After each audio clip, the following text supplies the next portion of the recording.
इनके MCQ series के second session में आप सभी का स्वागत है। और आज का ये पॉलिटी का सेशन नंबर 2 है। इसमें हम आज के कुछ बेहतरीन क्वेश्चंस देखने वाले हैं। तो let's start the first questions. तो आज का फर्स्ट क्वेश्चन देखते हैं।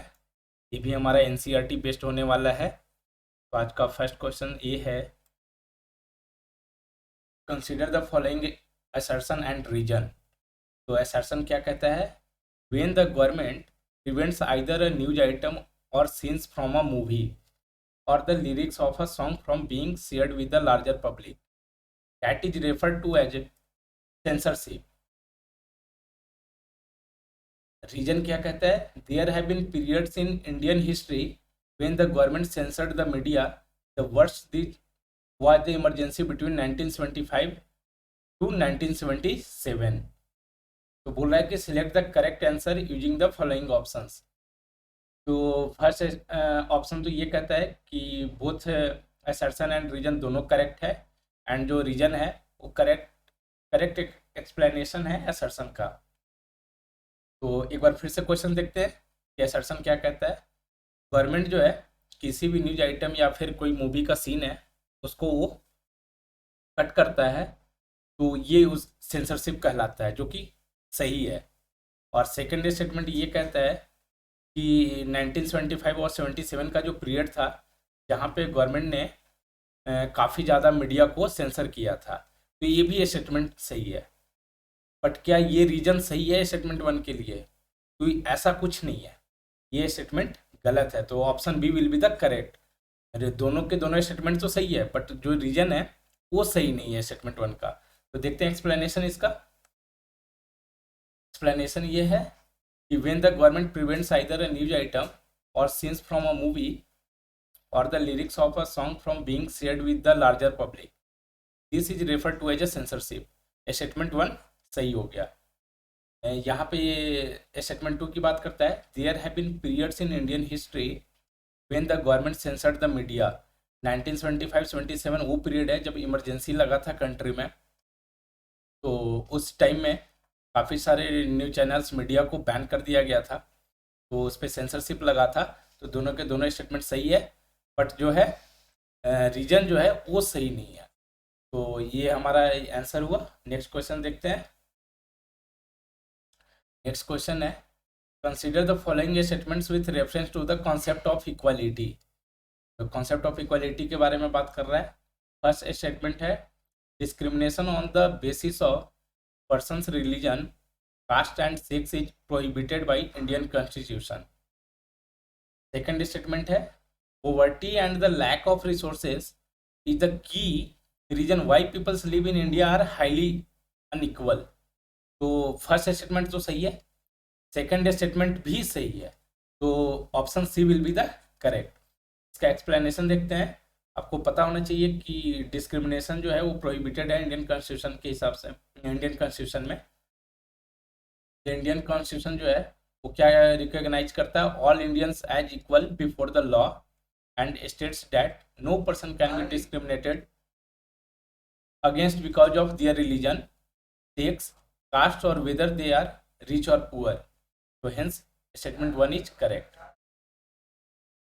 और जो है poverty and lack of resources जो है ये की रीजन है कि यहाँ पे इनइक्वालिटी काफ़ी ज़्यादा है। तो दोनों के दोनों स्टेटमेंट सही हो गया। और जो डिस्क्रिमिनेशन है पर्सन के religion, caste and sex and place of birth, उसके आधार पे नहीं किया जाता है, एंड ये हमारा कॉन्स्टिट्यूशन में प्रोहिबिटेड है। नेक्स्ट क्वेश्चन देखते हैं। Which of the following statement is are correct? In 1934, the Indian National Congress made the demand for a constituent assembly. Statement 2 क्या कहता है? Between December 1945 and November 1949, the Constituent Assembly drafted a constitution for independent India. आपको पता है कि constitution कब draft किया गया था? ये हमारा है 1946 to 1949।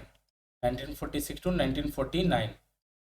थर्ड स्टेटमेंट है, सरदार Vallabh Bhai Patel was not member of the constituent assembly. तो आप इसको एलिमिनेशन मेथड से भी कर सकते हैं। जैसे ये जो स्टेटमेंट है स्टेटमेंट 2 वो रॉन्ग हो जाएगा, और Sardar Vallabh Bhai Patel was the member of the constitution assembly, तो ये भी स्टेटमेंट गलत हो जाएगा। So hence option statement 1 will be the correct. तो स्टेटमेंट 1 का ऑप्शन कौन सा है? Option C will be the correct. इसका एक्सप्लेनेशन देख लेते हैं कि क्या है। 1934 में इंडियन नेशनल कांग्रेस जो है कॉन्स्टिट्यूंट असेंबली का डिमांड किया था, स्टेटमेंट सही हो गया। और जो है 1946 से 1949, ये ध्यान रखिएगा, 1945 क्वेश्चन में गिवन था जो कि गलत है। उस टाइम पे हमने कॉन्स्टिट्यूंट असेंबली जो है वो हमारा कॉन्स्टिट्यूशन ड्राफ्ट किया था, और उस टाइम पे सरदार वल्लभ भाई पटेल जो थे वो prominent member of the constituent assembly. तो स्टेटमेंट 3 ऑल्सो इनकरेक्ट। तो नेक्स्ट क्वेश्चन देखते हैं अब। नेक्स्ट क्वेश्चन क्या कहता है? Consider the following statements regarding the concept of secularism. Secularism के बारे में बात कर रहा है।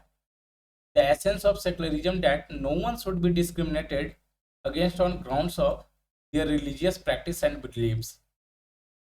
Secularism refers to the separation of religion from the state.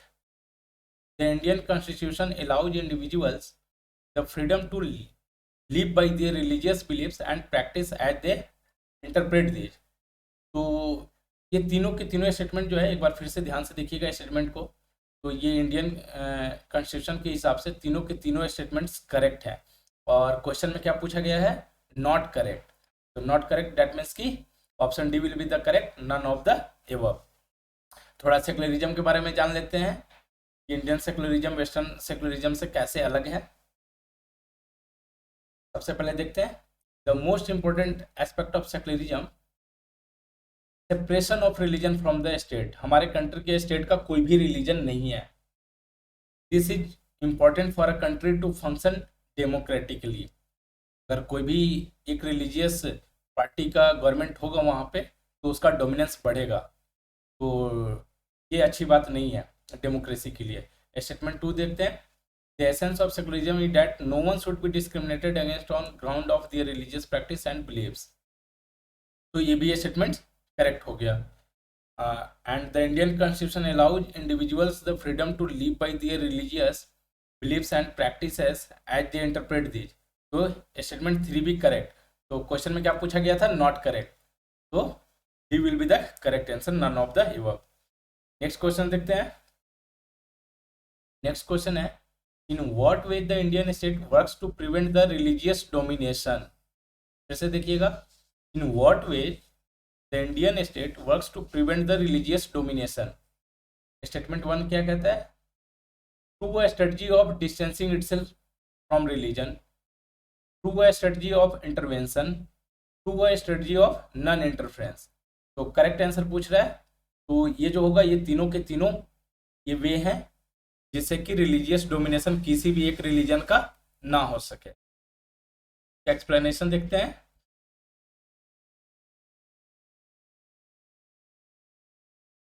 कुछ स्ट्रेटजी जो है वो हम फॉलो करते हैं जिससे रिलीजियस डोमिनेशन ना हो कंट्री में। तो उसके लिए सबसे पहले तो है कि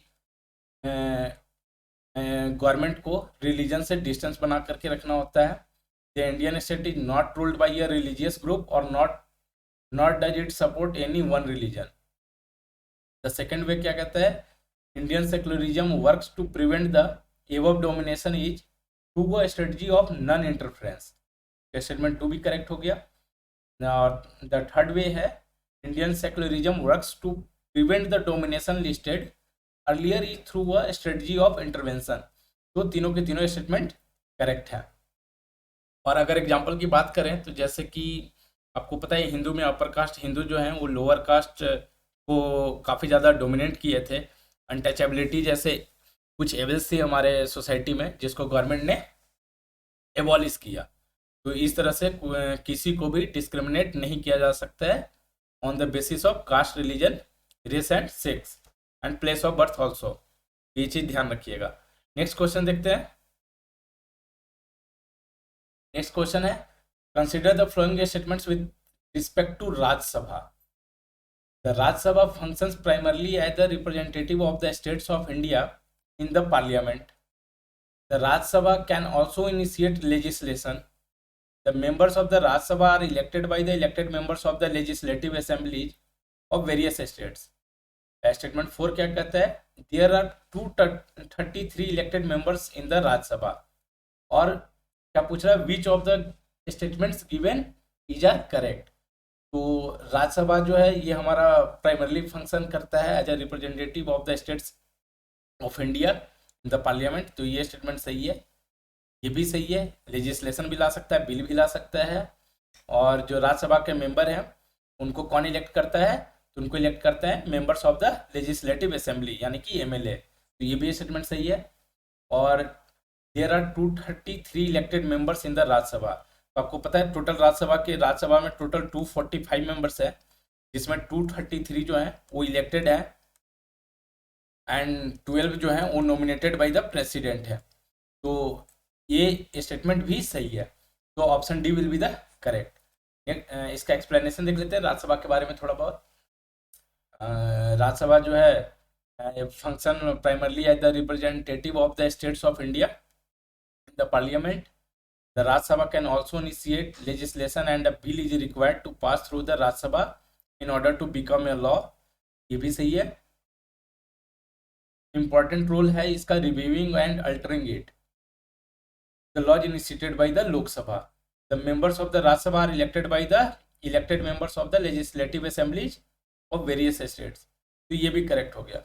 और ये देख लीजिएगा कि टोटल 245 है, जिसमें 233 हैं इलेक्टेड मेंबर्स एंड जो है 12 मेंबर्स जो है नॉमिनेटेड बाय द प्रेसिडेंट।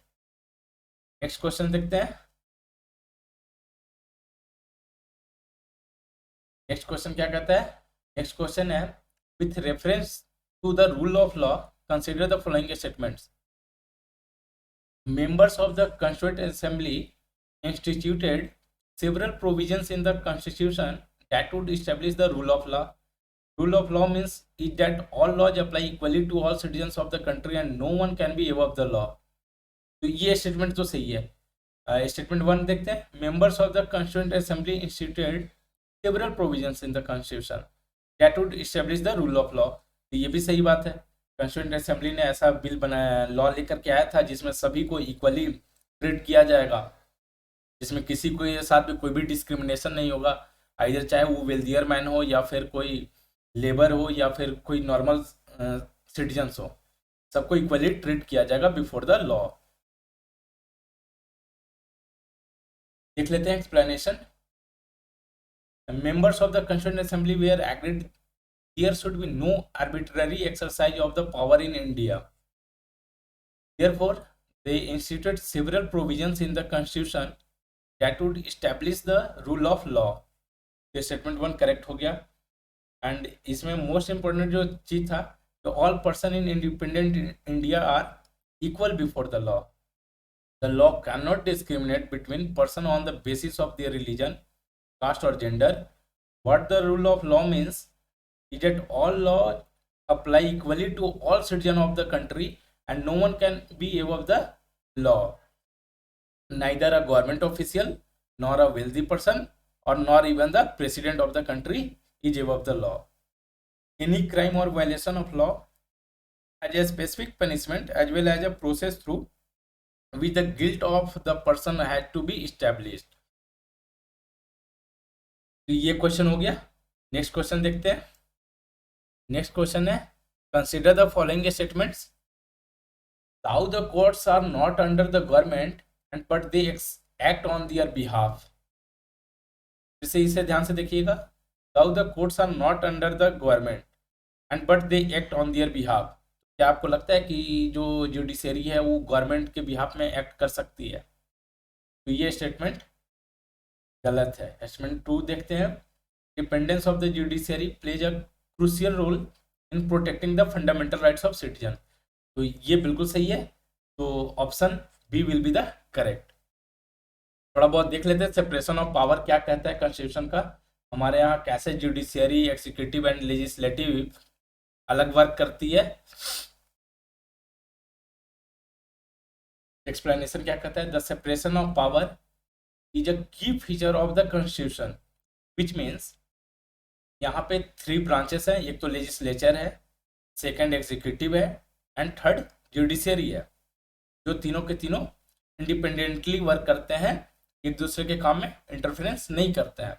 हाँ, तो the courts are not under the government and do not act on their behalf, तो स्टेटमेंट 1 गलत हो गया।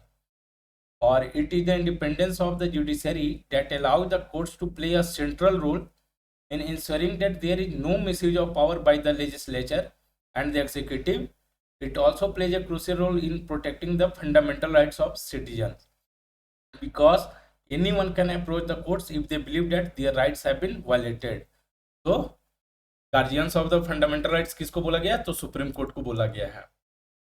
नेक्स्ट क्वेश्चन देखते हैं। With reference to various types of courts in country, consider the following statements. First statement है there are 4 different levels of courts in our country. ये ध्यान से देखिएगा, 4 different levels of court. Second statement है subordinate are usually at the district और tehsil level और in towns.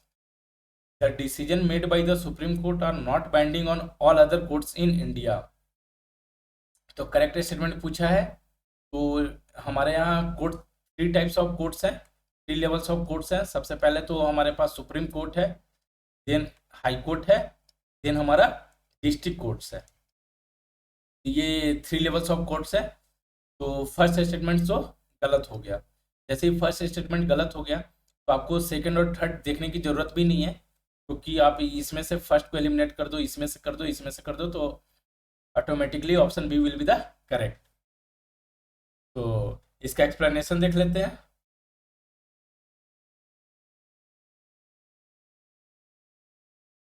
There are 3 different levels of courts in our country.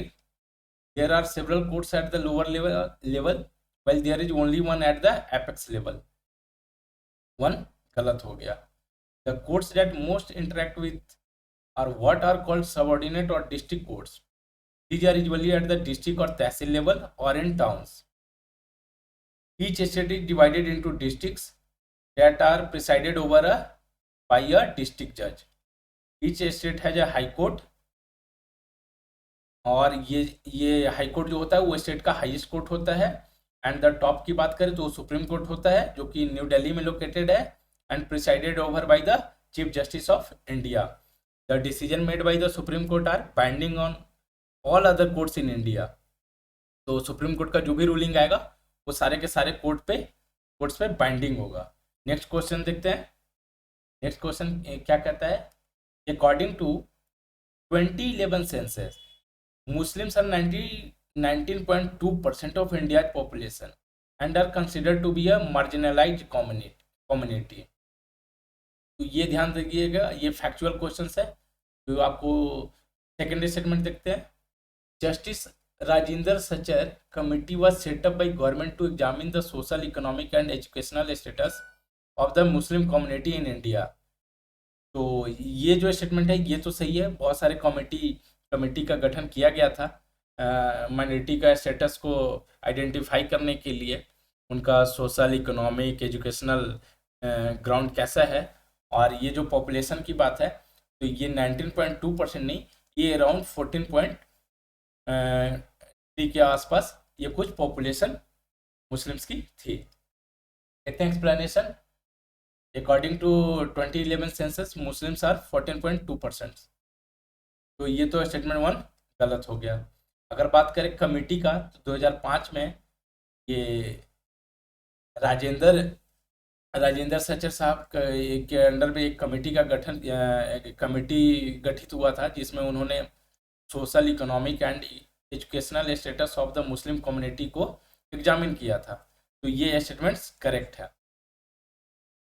Next question देखते हैं। Consider the following statement.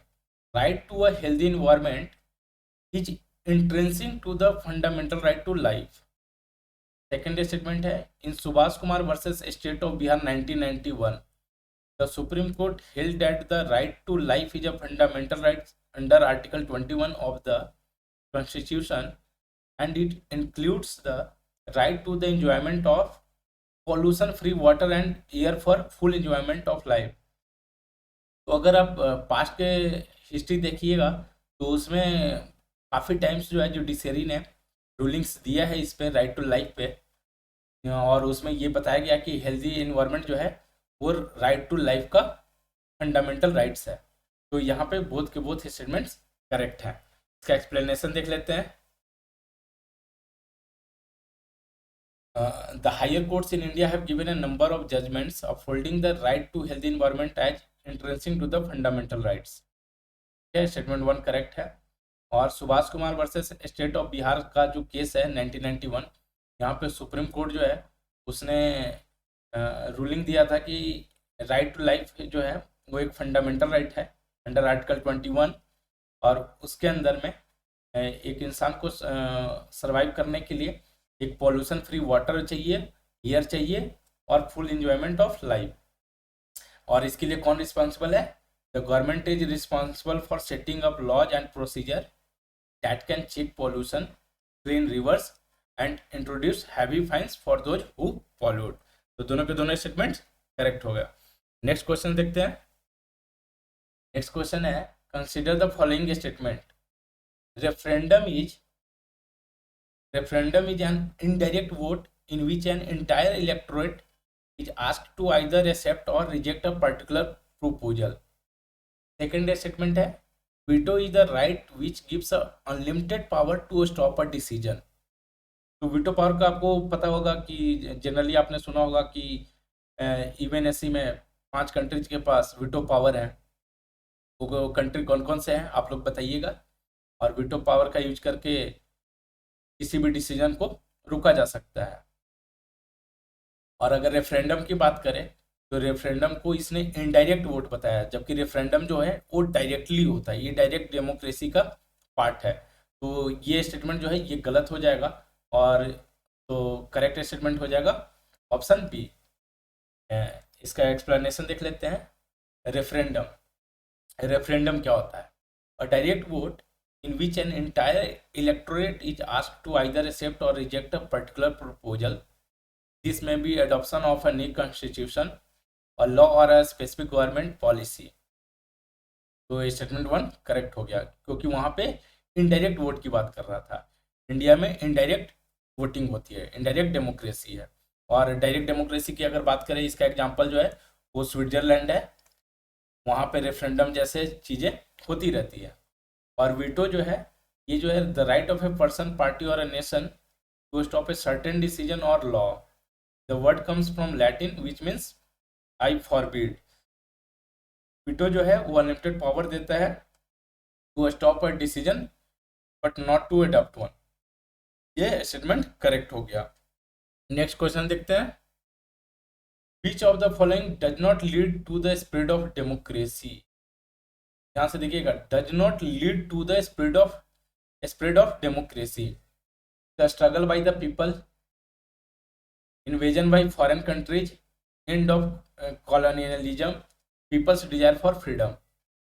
तो ये थोड़ा ध्यान से देखिएगा। तो जब भी कोई कंट्री इन्वेड करेगा किसी में, तो वहाँ पे डेमोक्रेसी का स्थापना होना बहुत मुश्किल है। तो ये जो स्टेटमेंट है, ये जो ऑप्शन है ये सही लग रहा है, तो ये स्टेटमेंट सही होगा। इसका एक्सप्लेनेशन देख लेते हैं। एक्सप्लेनेशन क्या कहता है? अगर ग्लोबल डेमोक्रेसी की बात करें तो people who get more opportunity to come in touch with one another over the last few years, the people of different countries have come together without their government support. As in the case of democracy within the nations, the initiative of democracy among nations has come from the struggles of the people. आपको पता है India का history, India में democracy कैसे आया है। For a very long time most countries in Asia and Africa were, Asia और Africa के बहुत सारे कंट्री थे वो जो कि ब्रिटिश के कॉलोनी ही थे, under the control of European Nations. And of colonialism made democracy flourish. जैसे इनका कॉलोनी ख़त्म हुआ और उसके बाद डेमोक्रेसी जो है वो फ्लरिश हुआ एशिया में भी और अफ्रीका के दूसरे देशों में भी। फॉरेन कंट्री जो है invaded these countries and gave their colonies, तो hence B will be the correct. Next question देखते हैं। With reference to features of democracy consider the following statements. Only leaders elected by people should rule the country. People have the freedom to express views, freedom to organise and freedom to protest. तो आपको पता है कि हमारे यहाँ जो भी prime minister या सीएम होते हैं वो इलेक्टेड होते हैं। तो ये तो सही है कि जो भी कंट्री को रूल करेगा वो इलेक्टेड बाय द पीपल होना चाहिए। जो है ये डेमोक्रेसी में हमारे पास राइट होता है freedom to express views, freedom organise and freedom to speech. तो बोथ के बोथ स्टेटमेंट्स करेक्ट है। नेक्स्ट इसका एक्सप्लेनेशन देख लेते हैं। Democracy is a form of government that allows people to choose their rulers. Only leaders elected by people should rule the country. People have the freedom to express views, freedom to organise and freedom to protest.